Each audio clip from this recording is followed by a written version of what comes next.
Political correspondent for the Times of Israel, Carrie Keller-Lynn. Hello, hello. Strategic advisor, media consultant, Neve Pinhas. Hey there. Hello. And law and philosophy professor at the Hebrew University in Jerusalem, Professor David Enoch, member of the Israeli Professors Forum for Democracy. Hello, all, and thank you so very much for joining us. But our main topic for today, the day after, is Israel speeding towards a constitutional crisis, or will brakes be pulled? But before we begin our conversation, let's cross now live to our 24 News correspondent Hamda Salhout, right outside the Supreme Court in Jerusalem. Hamda, the quiet, there's no quiet really, just storm following a storm. What's happening today in Jerusalem? Ellie, not only are demonstrators and opposition leaders saying that Israel is going to fall into a constitutional crisis, but large credit agencies are now saying that as well. Moody's releasing a pretty rare report before they were supposed to, saying that they are afraid of a constitutional crisis and now the dangers to both the political and security situations inside the state of Israel following the judicial overhaul bill that was passed yesterday in the parliament. Big hitters like Citibank and Morgan-Stanley echoing that sentiment, saying that they can no longer trust the investments in Israel, downgrading their stances here because they're just afraid of the situation. Now, Moody's was saying that the information they received from the Israeli government did not match what happened yesterday in the Israeli parliament, and they're afraid of continued civil unrest by the people. Yesterday, Jerusalem was flooded with Israelis from all walks of life, from all over the country, who blocked major roads, demonstrated from the early morning hours until the evening, when police ended up clearing a lot of them by force with use of water cannons and skunk water, and actually forced by the police themselves. So demonstrators are saying they're going to continue to demonstrate, continue to protest. They're hoping the demonstrations will get larger. The prime minister said he's hoping to bring the opposition to the table so they can coordinate some sort of understanding immediately. But look, it's yet to be seen what's going to happen as the economic situation takes a turn for the worse. Morale in the state of Israel is low today, and foreign governments like the United States expressing dismay at the Israeli government's decision. So a lot left to unpack in the coming days, weeks, and months, Ellie. Well, we will try to unpack at least part of it now in our discussion. Hamda Salhout in Jerusalem, thank you very, very much for this. Okay, back with our panelists. Let's get to it. We begin with our quick fire round, 30 seconds each to let out your initial stance, and we pick up the conversation from there. Somewhat of a catch-22. Should the Supreme Court strike down the reasonableness bill? Carrie Keller-Lynn, take the lead, please.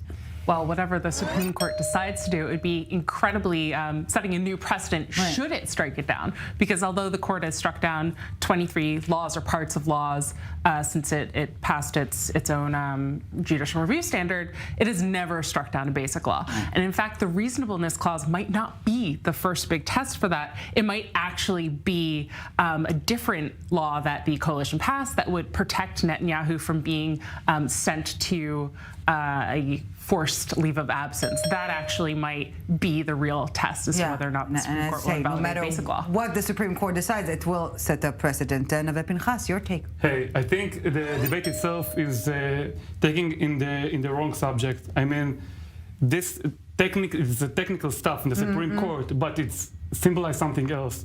It is deeper in society of Israel, and I think this is why it's so high standards, because the bill itself is not that dramatic as the whole reform and how the people see it.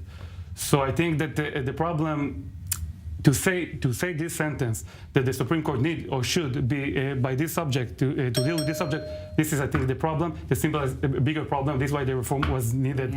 For the supporters of it. The mere question is the answer, so to speak. Yeah, this is the problem, the question itself. Last but not least, Professor David Enoch, your thoughts, please, sir.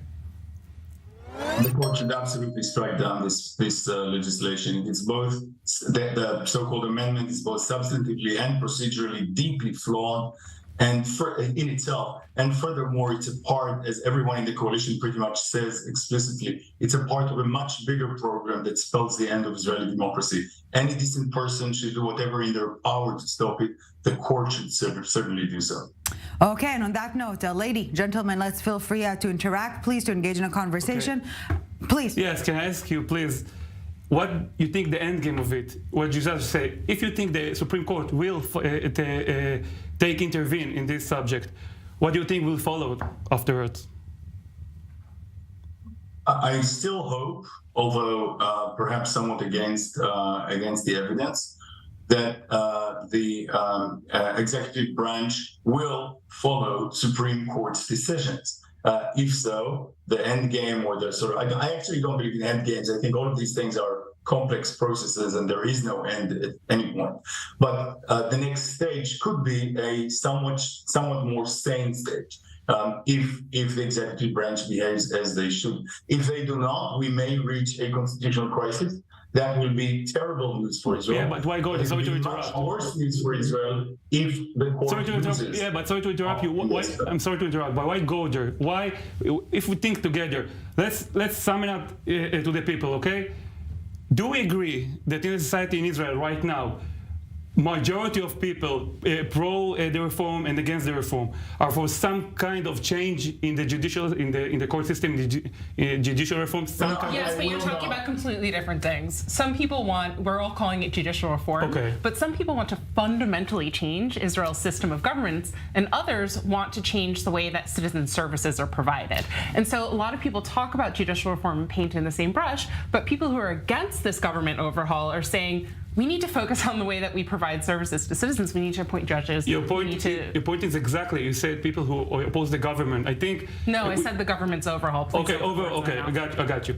So I think the problem with the judicial reform, the problem with all the things that we're just seeing right now, the riots and the pro and the against, I think they symbolize something bigger. I think it's not just a technical, something in the court system. It's not a technical stuff.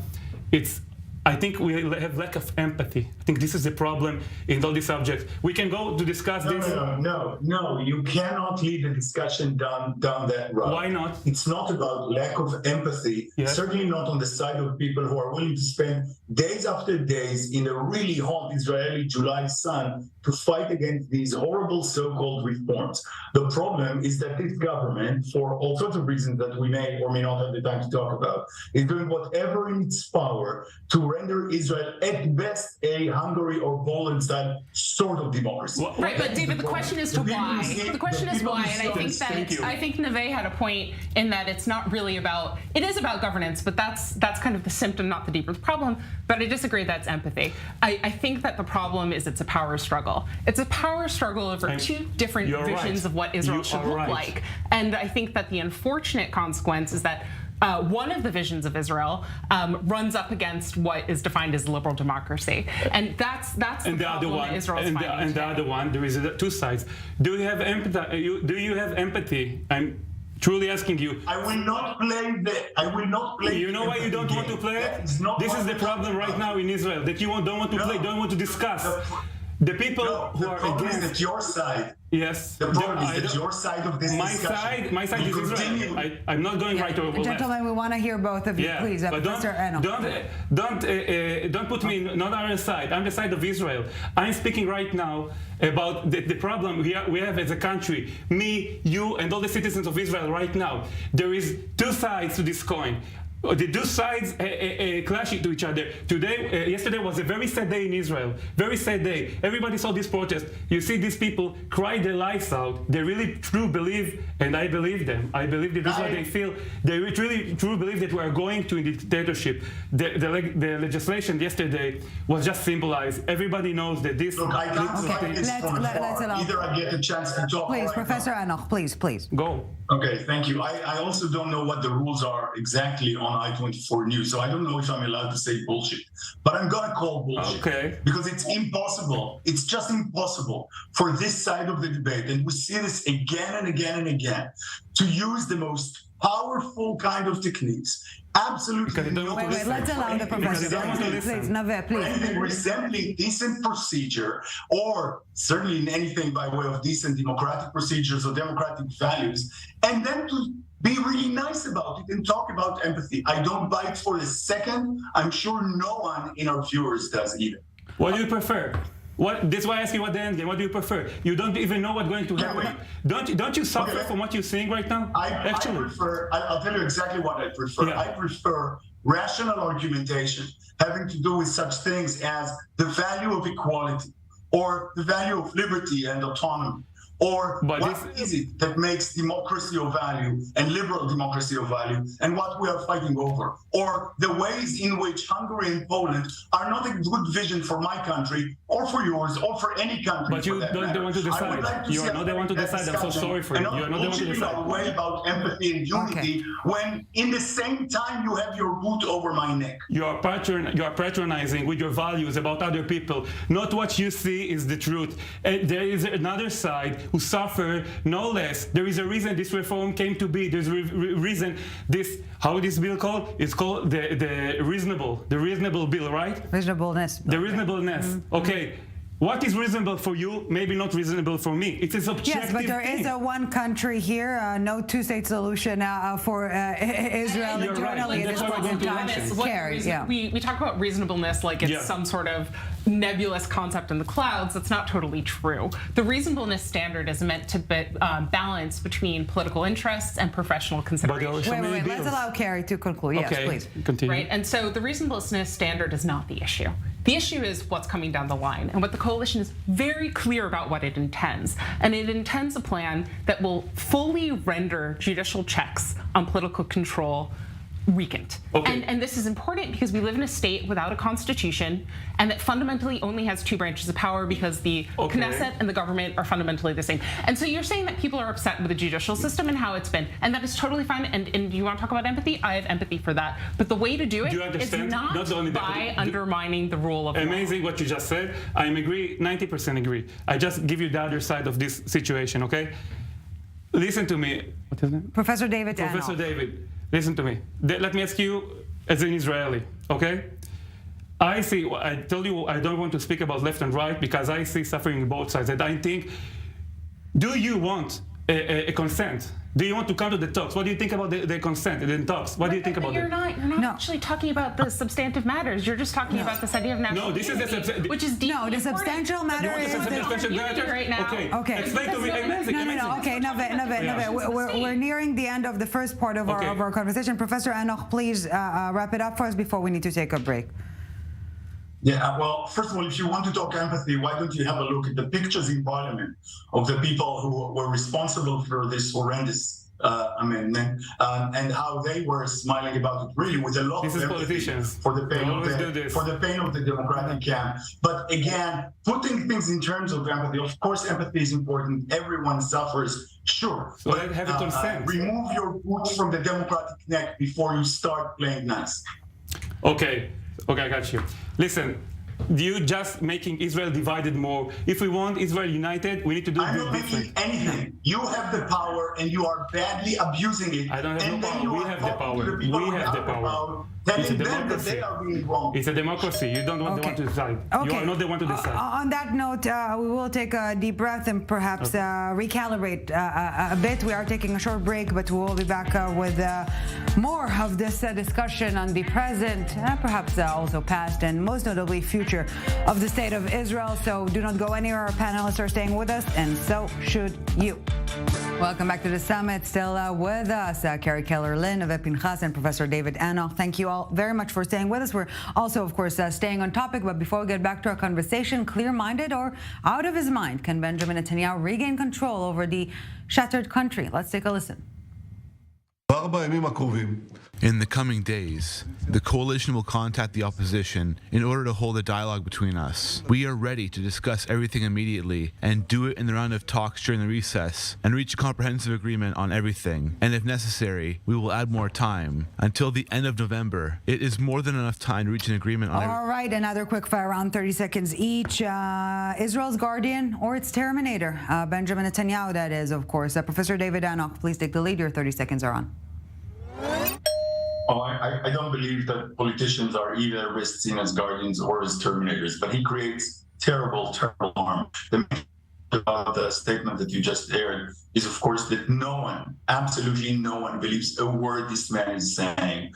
We had another reminder of this earlier today. Carrie already mentioned, I think, or maybe you reported it, the credit agencies' reports, and we know that one of the things that drove them crazy was that Netanyahu promised them that no amendments will be made unless under a very broad consensus. They couldn't believe it, the way that he lied to their face. No one believes this man. No one ever should. Okay. Carrie Keller-Lynn, your thoughts? So Netanyahu started this term, I think, with very admirable goals. He said he wanted to focus on Iran, he wanted to focus on Saudi Arabia, and he wanted to focus on cost of living. But the last 24 hours, in addition to the credit ratings agencies, we've seen the shekel drop, we've seen the Tel Aviv Stock Exchange drop on the security front, in addition to thousands of reservists saying they won't contribute to voluntary duty. We've seen Hezbollah taunting Israel as weak. We've seen the IDF chief of staff basically make a rare public plea. And then our international allies, we have the United States, after we've blown off a number of their warnings from the president in the last week, the United States, the White House came out and said that we regret what happened here. Yeah, and that's perhaps a diplomatic language that will not be maintained for much longer. Neve Pinhas, last but not least. Okay, I refuse to answer this question the way it's terms, because I don't feel any politicians, no matter coalition or opposition, should be called the destroyer under no terms. But I can rephrase this question. Israel, is Israel savior or Israel destroyer? Israel, the people, the citizens, and us. We have the ability as a citizen to do both sides. And I'm sorry, but all the things that happen to our country, all the sad things that happen to us, I think are not because of the legislation. I think it's because the conflicts the legislation bring us to. And I think all the unservices that not heard of the Democratic Party, and I think all the problems we had with economics is, of course, nobody in economics cares about the reasonable bill. They care about the riots, and they care about the conflicts we have with each other. No, they also care about rule of law, and I think you're really they care about rule of that. Really?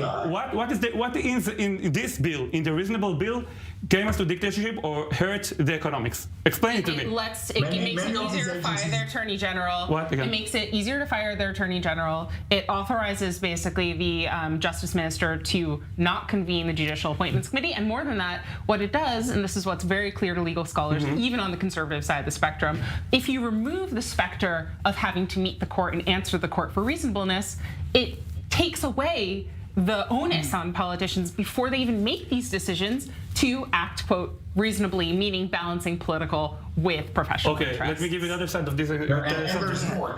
Yeah, please, Professor Enoch. Yeah. I will react after. So I agree, of course, with everything that Carrie said, but there's more. As I think it was Moody's, the relevant credit agency, that said explicitly that one of the bad things about today's decision, about yesterday's amendment, was that it made very real the danger that we already knew were a part of these more general reforms. So we just knew about the risk, but now the risk is starting to materialize. So they too understand what everyone understands, namely that this is a horrible step on its own and also a part of a much, much worse overall program. Okay, so let me respond. Nobody wants corruption, and nobody wants an unfair employment, and nobody. Wait, let me finish. And so if the only thing that this bill does is remove the reasonable bill, but you still have a conflict of interest. You still have discrimination. You still have the wealth of the procedure. We still have so many tools that the court and the Supreme Court then why was it so important to remove this if you because you made a point, and what I said in the start, you ask about Netanyahu and you ask about the reform and all these things, but this subject is a different discussion that you don't want to talk about. No, but you're not answering it. I'm answering because it's symbolized. Because it's a symbol. No, this bill is a symbol. It is one of the chief ways to exercise court scrutiny, over appointments and the decision to withhold vested authority, as well as. No, this is just a legal fact. Yeah. Okay, amazing. The example is the court used the reasonableness test as one of two tests to invalidate R.A. Darius' appointment. And they talk about the reasonable test being overused, but it's ridiculous. I think only 44 times in the last 10 years did the High Court even use the reasonableness test, often in conjunction to even evaluate a bill, and only an average of 2.5 times a year did it invalidate an administrative decision, not laws, because you can't touch laws. Because the bill is not a problem, it's a symbol for something. It's a symbol because you extrapolate from it a symbol, but it has real rule of law consequences, and that is the fallacy in your argument. You say that what's happening now is a symbol for a larger struggle in Israel. It is true, it is. It's not just a symbol. There's actual real consequences to changing Israel's system of government. Give me an example. No, we will not. No one's on trial. One example, not The theoretically. fact that our security is threatened. The fact that this is how this specific bill. The other bills will not offer. Listen, you are saying these things like facts. You're saying it's going to hurt the economy. It's going to hurt. It is already hurting the economy. No, the conflicts. Professor David Enoch, please chime in. It's an unfair balance here with you remotely on Zoom. This bill. Okay, continue. Yes. Thanks. I appreciate your help on this. I want to focus on one thing that Mr. Pinhas said, and that's nobody wants corruption. And I have to say, to his credit, he actually managed to say this with a straight face. But we know, and again, this is not a matter of speculation. This is a matter of what senior coalition members are saying on the record.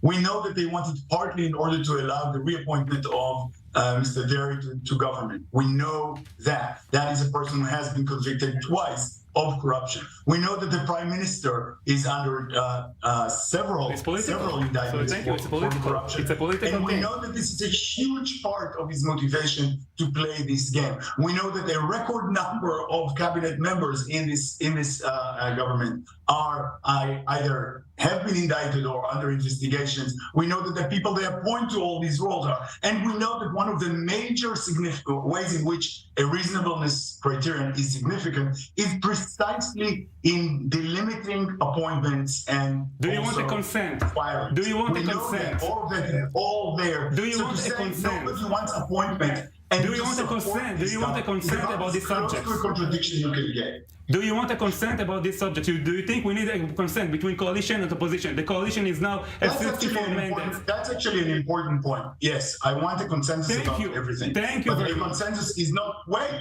I just took some air into the press. There are also other things that I want, and when don't you get don't what get you stuff, want. Don't get all what you want. I'm sorry, this is compromise about democracy. some of the things they want. If what you are asking me to do is to compromise on everything that is of value, such as equality, liberty, autonomy, maybe the Declaration of Independence, Nobody wants Israel as a democratic, roughly liberal That's state, actually not at true. least within the green line. The majority of the protesters don't want this. The person who pushed the bill, the Constitution Committee, Simcha Rothman, said that should the coalition get the bill that it was passing last term, let me speak. Should the coalition successfully pass the bill that it wanted to pass last term that would limit judicial review of basic laws, that yes, equality and other judicially derived rights, because we don't have a constitution, would be in danger. We have so many laws, discrimination. He said that would be true. But we have so many laws, discrimination. We have so many things. In fact, Minister Levin used the word dictatorship. Listen. I think we have a problem. I think this discussion is getting a very big problem about what these topics about. Our country is now divided right now about these things. We are now in Tisha B'Av. In our Jewish culture, Tisha B'Av is the time that the house was fallen, and Titus, just like Nasrallah, just standing right now in front of Jerusalem. This is ridiculous. Professor David Enoch, Carrie Keller-Lynn. You know what I'm optimistic? Because I think your opinion is the minority. Okay, well, empathy, right? Ladies, gentlemen, thank you very much. Hey, I see you liked it. Want more? Just hit the subscribe button right here. Go on. I know you want to.